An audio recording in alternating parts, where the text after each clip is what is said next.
நமது கலாச்சாரம், நமது பண்பாடு எப்போதும் நம்முடன் நீடித்து இருக்கும். சப்ஸ்கிரைப் திலக். நாராயண நாராயண. வணக்கம் மாதேஸ்வரி. ராஜா ரத்னாகரர் அள்ளி கொடுக்கும் ஒரு வள்ளல் சேமித்து வைத்த ராஜ பொக்கிஷத்தை மக்களுக்காக திறந்து விட்டார். ஆம் நாரதா, ராஜா ரத்னாகரர் உண்மையில் தன் நாட்டு மக்களை தன் கண் போல மதிப்பவர். அவர் பக்தியை பெருமைக்குரியது. ஆட்சி பீடத்தில் இருக்கின்ற ஆசையற்ற அரசர் அவர் போல் இல்லை. மாதா, அவ்வப்போது உலகில் சுயநலமற்றவர்களும் ஆழ்கிறார்கள். கொடியும் மணிமுடியும் அவர்களுக்கு ஒரு பொருட்டே அல்ல. பக்தியுள்ள ராஜா ரத்னாகரர் அன்புடன் தன் இதயத்தை பண்படுத்திக் கொண்டு இப்படி நல்லது செய்கிறார். வாழ்க. தானம் கொடுக்க ராஜா ரத்னாகரருக்கு ஈடு ஏது? தேவரிஷி, ராஜா ரத்னாகரர் முன்பிறப்பிலும் கூட இதே உதார குணத்துடன் தான் வாழ்ந்தார். ஆம் மாதா. சமுத்திரம் கடையும் சமயத்தில் சமுத்திரராஜனின் ரூபத்தில் அவர் தமது சேமிப்புகளை, ரத்ன மணிகளை எடுத்துக் கொடுத்து சந்தோஷித்தார். அப்படி கொடுப்பதற்கு இணையான ஆனந்தமே இல்லை, அதற்கு ஈடே இல்லை. இதெல்லாம் தாம் தந்த அருள்தானே மாதேஸ்வரி. தேவரிஷி, இதெல்லாம் பரமாத்மாவின் மீதுள்ள ஆசை, ஆழ்ந்த இதய பற்றுதலால் தான். ரத்னாகரருக்கு இணையான ஞான தபஸ்வி யார் இருக்கிறார்? அவர் அர்ப்பணமாக வந்த கற்பூர கட்டி, அகந்தையற்றவர்.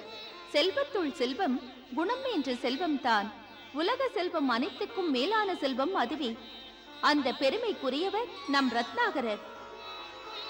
உனக்கும் தெரியும், ராஜா ரத்னாகரரை போன்ற ஞானி ரத்தினங்களையும் வெறும் கற்களையும் ஒன்று போல நினைப்பவர். மாதேஸ்வரி, தாம் தமது பரமபக்தரான இந்த ரத்னாகரர் இருவருக்கும் ஈடேது? நாராயண நாராயண. வணக்கம் மாதா.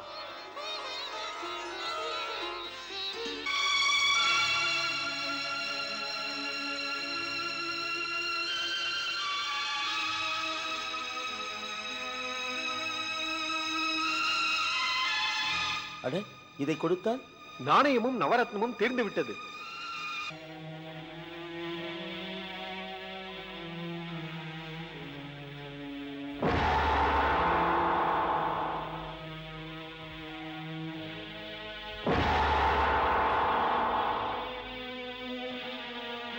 என்ன மகாமந்திரி, கேட்பவர் சில பேரே இருக்க ராஜ பொக்கிஷத்தில் ஏதுமில்லையா?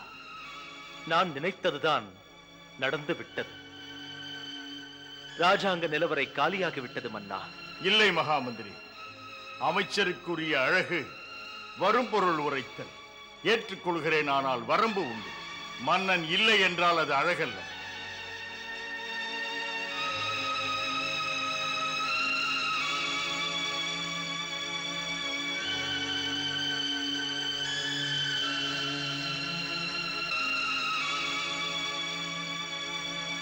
மன்னா, தனக்கு மிஞ்சிதானே தானங்கள்? ராஜாவும் ராணியும் இப்படி தான் பூட்டிய பூஷணங்களை கழட்டி கொடுத்தால் என்ன நினைப்பார்கள்? அரசர் ஆண்டியாகி விட்டார் என்று. இல்லை மகாமந்திரி, இல்லை. எந்த பக்தர் மீது மாதா மகாலட்சுமியின் பார்வை பட்டதோ அந்த பக்தரின் குடி கெட்டதே இல்லை.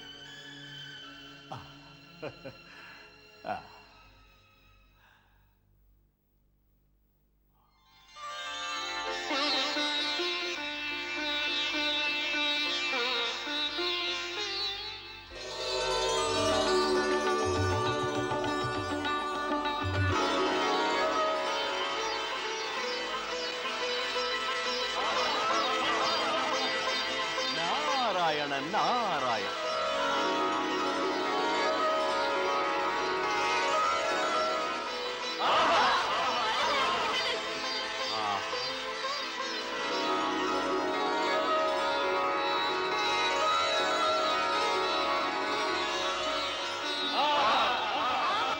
ஆஹா, மாதாவின் அருள் மகிமை.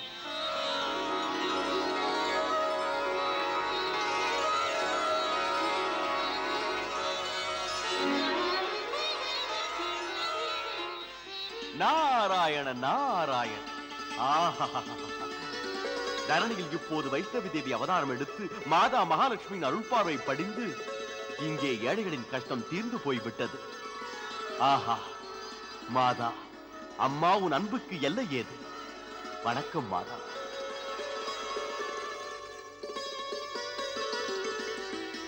மன்னா மன்னா, நம்ப முடியவில்லை, நம்ப முடியவில்லை. என்ன விஷயம் தாதி? காலியான பொக்கிஷத்தில் பொன்னும் பொருளும் நிரம்பி இருக்கிறது.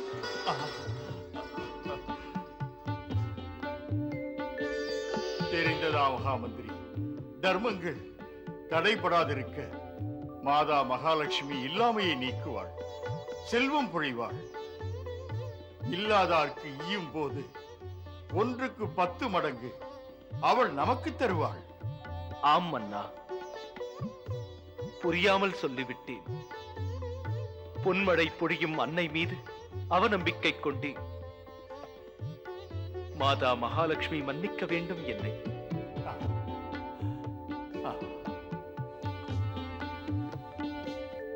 நாராயண நாராயண நாராயண நாராயண. வணக்கம் மாதேஸ்வரி.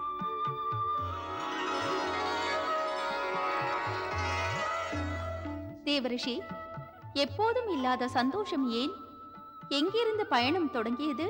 ராஜா ரத்னாகரின் ராஜ்யத்திலிருந்து. ஆஹா, தாம் அருள் பாலித்து அந்த நகர் சொர்க்கமாக மாறிவிட்டது. தாம் உண்மையில் கடைத்தேற்றும் தெய்வம் மாதா. ரத்னாகரின் நகரை கண்ட என் கண்களுக்கு மிக்க வியப்பாக இருந்தது. மாதா, நான் ஒரு மகத்தான தல யாத்திரையில் இருக்கிறேன் என்று எண்ணினேன். அப்படி நினைக்க காரணங்கள் என்ன தேவரிஷி? மாதா, பக்திக்கு எத்தனை ஏற்றம்! சுத்தமான இதயத்தை பார்த்து தாம் வைஷ்ணவி தேவியாக போக தேர்ந்தெடுத்தீர்களே, அந்த தேர்ந்தெடுப்பு மாளிகையும் இன்று ஆலயமாக்கியதே. ஆம் தாயே, எந்த இடமாயினும் அம்மா உங்கள் காலடி பட்டு விட்டால் அங்கே தேவை என்ற சொல்லே இருக்காது. எப்போதும் அங்கே இன்ப சூழல்தான். அன்னையே தாம் இருக்கின்ற இடங்கள் கோயிலாகும், அங்கே துன்பங்கள் ஓடிப் போகின்றன. ஆகையால் பக்தன் இவன் கருத்து, இப்போது ரத்னாகரின் நகரத்தில் சமயமும் தாம் அவதாரம் எடுக்க உகந்தது மாதா. ஆம், அது பற்றிதான் யோசிக்கிறேன் தேவரிஷி. நாராயண நாராயண.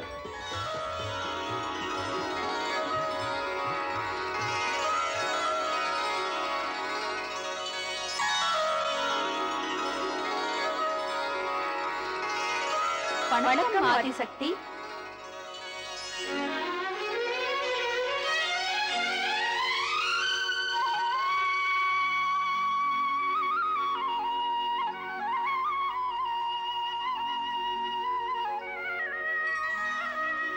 சுபம் பெருக, சுபம் பெருக. ஏ மகாதேவி மகாலட்சுமி, எதற்காக இப்போது தாங்கள் எங்களை அழைத்தீர்கள்? பூமியில் இப்போது ஆதிக்கவாதிகளின் பாதிப்பு பெருகிவிட்டது. மண்ணுலக மாந்தருக்கு ஒருபுறம் ராவணனின் தாக்குதல்கள், இன்னொரு புறத்தில் கரதோஷணன் என்ற ராட்சசர்களின் தாக்குதல்கள் நீடிக்கிறது. ராவணன் என்ற மகத்தான ராட்சசனை வீழ்த்துவதற்காக ஆதி புருஷ பகவான் விஷ்ணுவே ஸ்ரீராமனாக அவதரிக்கிறார். அங்கு பகவான் விஷ்ணுவுக்கு சக்தி ஓங்குவதற்காக நாம் தொண்டு செய்ய வேண்டும். நாம் இங்கே ஒன்றாகி கொடிய ராட்சசர்களை மடியச் செய்து தர்மத்தை காக்க வேண்டும். மாதேஸ்வரி, தர்மத்தை காக்க தொண்டு புரிவது நற்பெரும் பாக்கியம் அல்லவா? நாமெல்லாம் ஒரு பரமசக்தியில் இருந்து வந்த வடிவங்கள். எனது விருப்பம், நாமெல்லாம் ஒரே வடிவமாகி வைஷ்ணவி தேவியாக அவதரிக்க வேண்டும். இப்போது பூலோகத்தில் அக்கிரம ராட்சசர்களின் கொக்கரிப்பை அடக்க பிரபு செய்யும் லீலையில் சமர்ப்பணமாக வேண்டும். இந்த நற்பணிக்கு நேரம் கடத்தக்கூடாது. ஏ மகாதேவி மாதா மகாலட்சுமி, தாம் நினைத்ததை விளக்குங்கள். என் இயல்பை, என் நிலையை மூலத்திடம் ஒப்படைக்க. நினைத்தது நடக்கும்.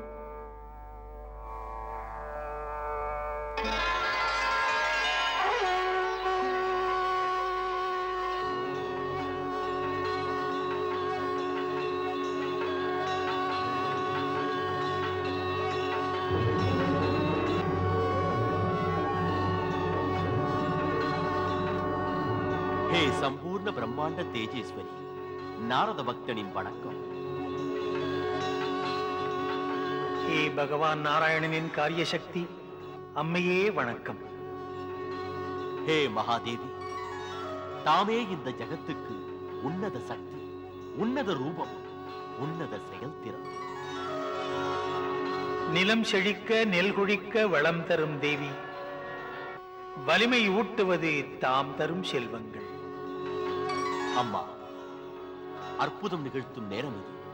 பூமிக்கு போய் வைஷ்ணவி தேவியாக நலமருளும் ரூபத்தில் அவதரியுங்கள் தாயே. ஏ தேவநாரதா, மன்னவன் ரத்னாகரனின் மகளாக நான் அங்கு பிறந்து காலம் பல கடந்து மூன்றாக இருக்கும் என் மகா ஸ்வரூபங்களை இணைத்து கலியுகம் வரை இமாலயத்தின் திவ்ய கஷேத்திரத்தில் திரிகூட பர்வதத்தில் வாழ்ந்து வருவேன். அவ்விடம் நான் பீடத்தின் வடிவாக அருள் பாலிப்பேன். பாசமிக்க பக்தர்களுக்கு வைஷ்ணவியாக தோன்றுவேன். பக்தியுடன் வைஷ்ணவியாக பூஜிப்பார்கள். ஸ்ரத்தையுடன் பக்தியுடன் பார்க்க வேண்டும் என்று தேடி பர்வதத்துக்கு வந்தால் அவர்கள் மனக்குறையை நான் தீர்ந்து போகச் செய்வேன். முழு நம்பிக்கையோடு வருபவர்களை காத்திடுவேன். எந்த மனிதன் என்னை துன்பத்தை நீக்கு என்று தொழுது நிற்கிறானோ அந்த மனிதனுக்கு தேவி மகாலட்சுமி, தேவி சரஸ்வதி, தேவி துர்கா இந்த 3 விராட ரூபத்தில் தரிசனம் தருவேன். கருணையில் பிறந்த அன்பு எது? வணக்கம் மாதா. நாராயண நாராயண.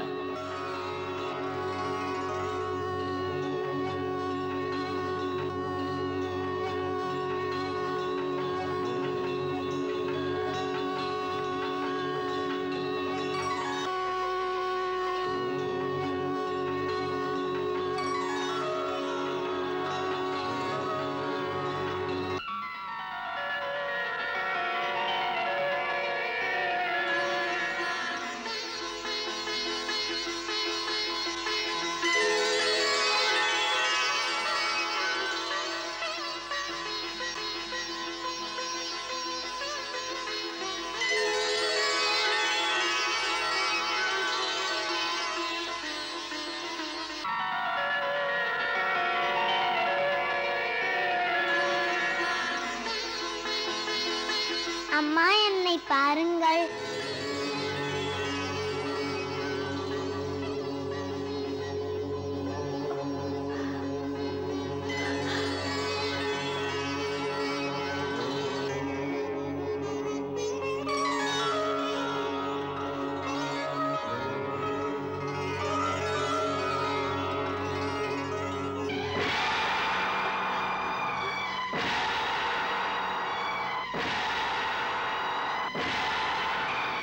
சுவாமி, சுவாமி,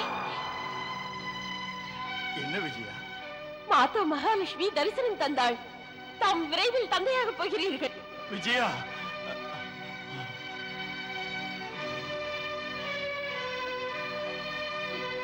எமக்கு அருள் புரிந்தீர்கள் மாதேஸ்வரி.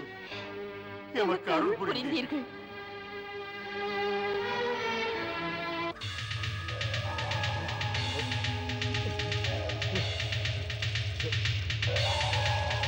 என்ன இது? ஏன் ஆடுகிறது? என்ன இது? யாரெங்கே? ஏன் ஆடுகிறது? மாளிகை ஏன் ஆடுகிறது? வாருங்கள், வாருங்கள். யாரெங்கே? யாரெங்கே? ஏன் ஆடுகிறது?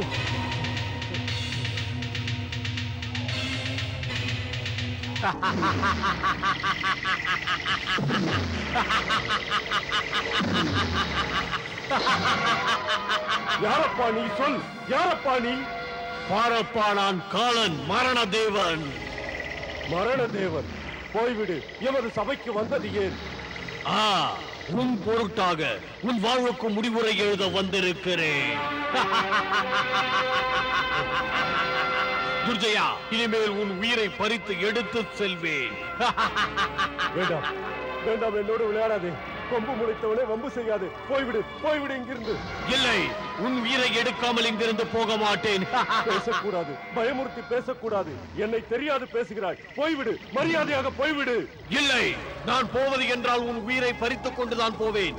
என் பணி உன் உயிரை பறிப்பது, என் பணி உன் உயிரை பறிப்பது.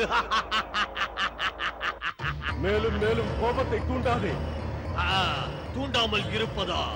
உன் மரணமடா நான் மரணத்தை போகச் சொல்லுவதா? நிறுத்து, பேசாதே. பார், மகாராணி விஜயாவின் குழந்தையை கொலை செய்து விடுவேன். பார், அதற்கு முன்னால் மரணதேவனே உன்னை கொல்வேன்.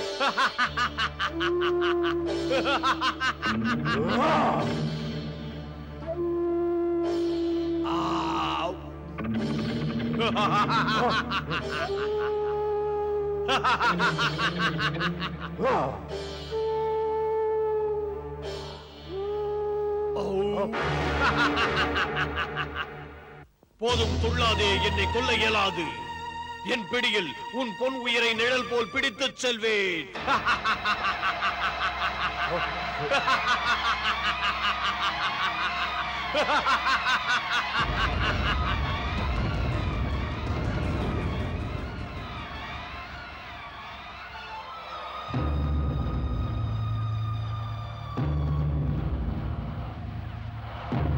யாரம்மா நீ பெண்ணே? உடனே என்னை தெரியாதா? நான் ராணி விஜயா என் பெண் அல்லவா? வைஷ்ணவி எனது பெயர். வைஷ்ணவி, ராஜா ரத்னாகரின் மகள்? பொய். ராணி விஜயா இதுவரை குழந்தை பெற்றெடுக்கவில்லையே. இது நம்பக்கூடியது அல்ல. நீ பொய் சொல்கிறாய் பெண்ணே. துர்ஜயா, மடிய போகும் மனிதனுக்கு உண்மை கண்ணுக்கு தெரிவதில்லை. நான் பிறக்கும் போதே உன் மரணம் பிறந்து விட்டது. சின்ன பெண்ணே, நீ மரண தத்துவம் பேசுவதோ? என் எதிரிலே நீ நிற்பதோ? பச்சை குழந்தை பயமுறுத்தி பார்ப்பதோ? பெண்ணே, உன்னை நான் யமலோகம் அனுப்புவேன். உன் மரண நாள் எப்போது என்று எதிர்பார்த்துக் கொண்டிரு. ஆ!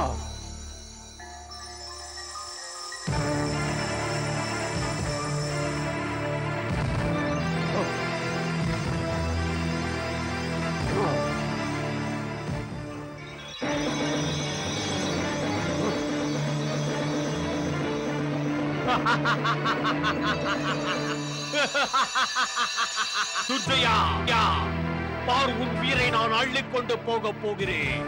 இன்று நீ உயிரோடு இருக்கிறாய். இதே முடிவு நாள். என்னை மிரட்டாதே. மிரட்டினால் உன்னை விரட்டுவேன்.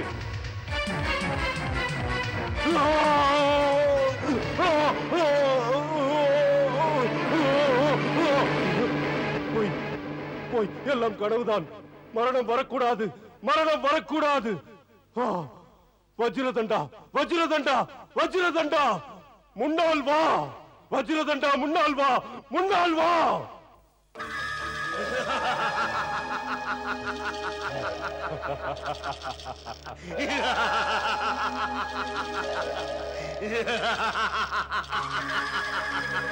அசுரராஜனுக்கு வஜ்ரதண்டனின் வணக்கம். சொல்லுங்கள் ராஜனே, எனக்கு என்ன ஆணை? வஜ்ரதண்டா, மனதை குடைந்து கொண்டிருக்கும் வேதனை. ராணி விஜயாவிற்கு குழந்தை பிறந்தால் அது எனக்கு பகையாய் மாறும். அசுரராஜனே, பிறக்கும் குழந்தையை நான் கொன்று விடுவேன். இப்படி செய்வாய் என்று பாசத்துடன் கூப்பிட்டேன். மிகவும் கவனம். ராணி விஜயா அந்த குழந்தையை பெறக்கூடாது. பார், ஒரு வேலை செய், ஒரு வேலை செய். நீ போய் ராணி விஜயாவின் கர்ப்பத்தில் புகுந்து விடு. அதோடு தாயையும் கொன்று விடு. பகை என்பது இருக்கவே கூடாது. போ, இங்கிருந்து போ, உடனே போ. வஜ்ரதண்டன் வந்தால் வெற்றியை தவிர வேறென்ன? கவலைப்படாதீர்கள் ராஜனே, நான் ராணி விஜயாவின் கர்ப்பத்தை கலைத்து விடுவேன்.